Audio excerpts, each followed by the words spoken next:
Lisa, kasi kaka-birthday mo lang. And yun yung parang last na nakita ng marami si Mami Karing. Rumampa pa. Sa birthday mo. Diba? Rumampa pa siya. So, kumusta yung situation niya nung time na yun? She was okay. Okay, Nasa front row siya, nando siya sa couch. Nakipagchikahan pa siya sa mga tao. Ang dami The usual Mami Karing, may mga ganun. Although, parang sabi nga parang medyo less, may less yung pagiging,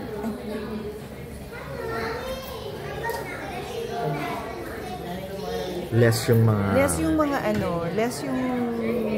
it's not her usual parang pero masayahin pa rin, ang dami niyang mga kinausap.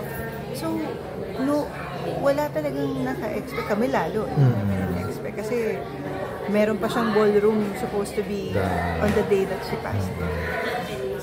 So, okay siya nung time na yun. So, what happened after? Inuwi siya sa bahay. The next day, sa bahay lang. Mahilig si Mami mag-text. Diba? Mahilig siyang mag-send ng mga take the test, ganyan. So, parang nagsisend siya sa mga messages sa mga iba-ibang. She always keeps in touch. Ang galing niya mag-stay in touch with people. So, ang daming mga naka-receive. Meron siyang sinend out ng 11:30 ng gabi. Okay. Nag-take siya yata ng test, tapos ang results, Karing, bullheaded. At 5 o'clock, tumawag siya kay Ice. Ako yung nakasagot. She was complaining of parang umuungod siya na, so, si Mami may GERD. So, acid reflux. So, ito hindi po nasakit ng tiyan na nawawala din, humihilab tapos nawawala. So, dumating yung point na parang normal siya na pag nainitan siya, yun na yung kinakomplain niya. Pero wala siyang ibang sakit eh. Pero ito, she sounded really different. Diba? Parang talagang masakit. So, ito love, parang iba yung ungol ni Mami. So, Ice agad, picked her up. Tapos, kasama si Wanchi, yung brother niya. Punta sila ng UERM. Tapos, in-ER na. Nasa kahiga siya sa bed. Sisweruhan siya. So, si Mami kasi takot siya sa needle. So, minamasahin ni Ice yung paa. So, nakita niya, biglang gumanon. Pero akala niya, iniwas ni Mami yung tingin dun sa needle. So, nagulat siya from moaning, tumigil yung pag-moan. So, parang sabi pa ni Ice, parang, parang yung pain reliever naman nag-effect. Tapos nung okay na, sabi niya, Mami, okay na. Gising ka na. O, bukas mo na yung mata mo. Diretso lang gano'n. So, wala siyang mahabang Hindi, of course, lahat. Yung in-ECG siya. And I mean, mahabang paghihirap. Hindi katulad na iba na confine ng matagal or... For 30 minutes, they were trying to revive her. Wala, hindi talaga nagsaspike, hindi bumalik yung heartbeat, flatline pa rin. So, sabi pag more than 30 minutes, irreversible na, di ba? So, ayun, the doctor said parang, so talagang nakakabigla, nakakagulat. Pero, anong sabi niyo nung birthday mo sa'yo? Actually, ang mas nagkaroon kami ng pag-uusap is nung choosing. Okay. Oo, kasi alam niyang I changed some parts of the play. Tapos sabi niya parang, naku, Liza, maganda. Dapat mas maraming makapanood nito. Tinamaan ako doon, sabi niya. Okay. Nung napanood niya? Oo, umiiyak daw siya. Tapos, mas naintindihan yung pinagdaanan ni Ice na yung mga conflicts, ganyan. So, at lang last namin usap, nag-message siya sa akin. Ano yung message niya? Ayan. Andali. Ayan. Ayan yung last niya. Ito lang, June 25, my birthday. Yeah. Diba? So sabi niya, I love you, Mommy. Thank you for loving me like your own daughter. Mahal na mahal ako rin, Liza. Nung una tayong nakita sa ospital pa, diba? Basta mahal niyo ang isa't isa. Wala kayong maririnig sa akin. Go, go, go. God bless you more and guide you always. Thank you, Mommy. Sabi, huwag mong patabain, ha? Nasa showbiz kayo at mahirap kayong magkasakit. Tandaan nyo, maraming... Yun pa yung sabi niya, mahirap kayong magkasakit. I'm being interviewed right now. Paki-coordinate na lang. Ayun. Yun yung mga huling yung conversation nyo sa bayad text. Pero kasi parang nanay mo siya, di ba? Parang si Mommy, pag nagmahal siya, hindi niya paparamdam sa'yo na mahal ka niya dahil lang asawa ka ni Ice. Meron siyang support na para sa'yo lang. Para sa'yo, oo. So, hindi as wife lang Oo, not as wife. Lagi niyang Liza, magsayaw ka na ulit. Tumataba ka na. Parang Sabi niya, parang brutally pero very brutally honest siya. Pero, ang point niya dun is, you go back to what you love. Gumawa ka ng something para sa sarili mo. Hindi lang para sa mga tinatrabaho mo. So, ganun siya. Nakakamiss yun. Tapos, pinagmamalaki niya ako sa ibang tao. Tapos, pag may mga achievements, siya yung unang-unang mga magme-message sa'yo na pinagmamalaki kita. Sayang ang waya. Ganun. Sobrang. So, ano yung pinaka-mamimiss mo sa kanya? Yung presence niya. Kasi I think that was the gift he gave Ice also. The gift of not just presence na physically present. Like, nasa Ice, si Mami, nasa lahat ng show, gig, mapaliit, mapalaki, wala siyang inabsentan.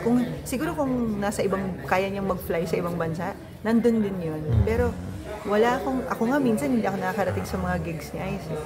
Pero siya, talagang kahit pa Batangas yan, kahit pa nandun siya. And I think yung ganong klaseng support na bibigyan kanya ng oras, yun yung mahirap makuha sa other person because the gift of time is something minsan nga na hindi natin na ibibigay sa iyo. Tsaka si Mami ka rin yung sikat sa showbiz pero hindi siya na-involve sa mga pakikialam sa Wala siyang ganun Siya yung perfect stage mother because yung influence niya kay Ice is very internal. Pero hindi niya i-impose yung sarili niya sa set. Or sa hindi siya yung parang mag-grandstand. Hindi. Pero makikita mo, nandun siya. Tinitignan niya sa gilid kung ganun nga yung character ng anak niya. Yun. Pero hindi siya eksenadorang nanay. Although sikat siya sikat na nanay. Lalo for nung Itbulaga, di ba meron siyang Karinsky na karinderya. Pero kayo ba, never kayo nagkaroon ng disgusto ni Mami Karin? Yung meron kayong mga pinagtatalunan or whatever? Ako siguro yung pinaka-naging tampuhan namin before is there was a time na akala niya hindi ko siya pinansin. Kasi, pag tumatanda, they need that yung validation na parte pa rin sila ng buhay ng anak nila. And siguro nagkaroon siya ng trauma from Ice's past experiences na nagkaroon sila ng rift ni Ice because yun yung naging issue. So, nag-sorry. Pero si Mami kasi, and siguro ako, alam niyo sa personality ko, open ako. Like, gusto kong game ako pag-usapan yung mga tampo niya. So, Mami, parang hindi mo na ako pinapansin. Galit ka ba sa akin? Ganun nung... Sabi niya, kayo, importante ang mga magulang sa buhay ng nagiging busy na kayo masyado, nakakalimutan niyo. So, okay. Which is totoo naman ba? Hindi parang siguro pag minsan sobra akong busy, nakakalimutan kong... Kailan yan? Baka naman especially nung nasa position ka. Oo, yun. Kasi naman, di ba? Nasa FDCP yun. So yun, nag-sorry ako sa kanya. Pero ang magandang lesson sa akin yun is, I really have to be conscious and aware na I will never make her feel that I am taking her place in Ice's life because Mommy is such a constant present. Siya ang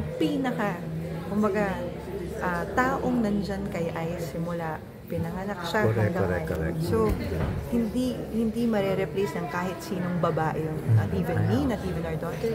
It's always Mommy. So, naramdaman ko na yun yung gusto lang niyang marinig. Not even marinig maramdaman from me. So, I always give her that. Like, make sure that I'm sure nakita niya yun before ng kahapon nga merong nasa ballroom, mga taga-ballroom ni Mami na busy kasi si Ay, so ako yung kausap nila. Tapos sabi niya sa akin, uy, proud na proud sa'yo si Mami Karin. Sabi ko, talaga po. Sabi ko kasi tuwang-tuwa siya kasi alam niyang mahal na mahal mo si Ice. Tapos alam niya na yung pagmamahal mo kay Ice, ramdam niya rin yung pagmamahal mo sa kanya. So, yung respeto as okay kami. Alam mo yung ang sarap magkaroon ng mother-in-law na talagang nagkakasundo kayo. Pero si Ice, kumusta siya? Kasi ngayon okay siya. Pero may mga days syempre hindi iba-iba eh. It comes in waves, yun nga yung sabi niya. Parang dahil sobrang bigla. Minsan nasa realidad siya. Tapos minsan parang lumulutang lang siya. Tapos minsan iyak na lang siya bigla. Tapos titigil na naman siya, okay na naman siya. Tapos, so, siguro ang pinakamabibigay ko kay Ice is now my presence. Na hindi namin kailangan magsalita. Ako lang yung kamay niya. Kung gusto niya umiyak. Pero kasi the way, kung tignan namin, parang kasi kahit naman ikaw din, nawalan eh. Yung ganun yung feeling eh, di ba? So, yung comfort yung sa isa't isa yung mas kailangan. Tsaka, yun nga eh, yung presence kasi ni Mommy, hindi lang pang isang tao. Like even yung daughter ko, umalis siya eh, the day before. So, hindi, nung nawala si Mommy, sobrang affected siya. So, siya may sarili siyang story on how she loves at pinaramdam ni Mommy na mahal siya ni Mommy. At parang part ng tinanggap siya. Oo. Apo siya. Yes, kaya nga. Siya. Ayun, so I'm sure naman nasabi mo na rin kay Mommy yung mga gusto mong sabihin. Pero now that she's gone, so and I'm sure ang gusto lang ni Mommy may mag-aalaga kaya Ice. Yung assurance na yun. Si Ice ano bang pwede mo na lang? Ako, ayun nga, parang lagi ko naman sinasabi kay Mommy niya, na I will always be there for Ice and I will make sure na yung buhay naming dalawang mag-asawa puno ng trust, respeto, at saka pagmamahal. Kasi, yun yung buhay na kinagisnan ni Ice habang lumalaki siya. Yung si Ice, alam niyo, nakikita niyo naman, wala siyang ka-ere-ere. He's one of the people in this industry that talagang he's napaka-grounded na tao. And ako, for me, I always look to the parents. Sinong nagpalaki sa kanila, kaya sila ganun. And I will always give that to Mommy Caring and Daddy Dick. Na kaya si Ice, hindi lumaki ang ulo, marunong makisama sa tao, napaka-humble, marunong makibagay, never niya inassert yung kung nasan siya, yung supposed in this industry is already a legacy artist, already an icon. You will never feel it around him. And it's because I see how Mommy and si Daddy Dick laging nire-remind sa kanya na etong showbiz hindi to pang forever. Kailangan mong maging makatao. Yung mga relationships na binibuild mo, hindi lang pa ngayon yan.